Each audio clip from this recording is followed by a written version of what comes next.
let's shift focus to one of the news that we are getting to hear on the state vehicle insurance companies, because Centre has written to the state chief secretaries to get all the vehicles on road insured. Over 54% of the vehicles on Indian roads are uninsured, and ET Now's Anurag Shah has more details on this one. Anurag, tell us more about this particular news.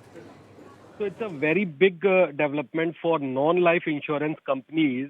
DFS secretary has written to chief secretaries of all the states, and it has been instructed that the chief secretary should ask the state transport department to have a comply of uninsured vehicle, because as presently there are around 16 crore vehicles running on roads are uninsured, which is around 54% of overall vehicles of the country. So chief secretaries have to ensure that all the uninsured vehicles get insured, and for that it has been allowed that the National Informatics Center has the data of all the uninsured vehicle on pan-India basis. That data is available with National Informatics Center. So State Transport Department has to take that data, and the State Transport Department will be sending notices to the owners of uninsured vehicle.